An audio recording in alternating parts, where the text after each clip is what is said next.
Haitaji uweze kukariri mafungu mengi, kujua magombo mengi, kusoma lesoni kila siku. No.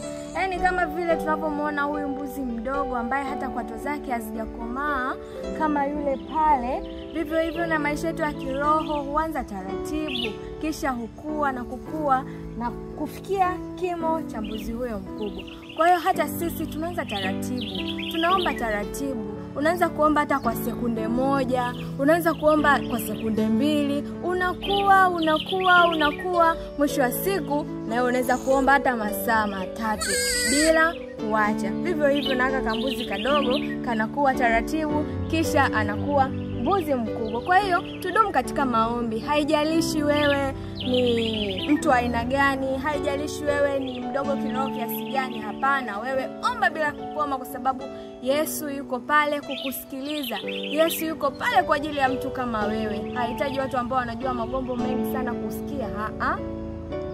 Hata wewe ambao unajua fungu moja tu anakusikiliza. Ndio maana sisi Maranatha Camp of Prayer Ministry tunasema maombi ni maisha na maisha ni madhabahu ya maombi. Ulikuwa nami Lilian Liston. Ubarikiwe.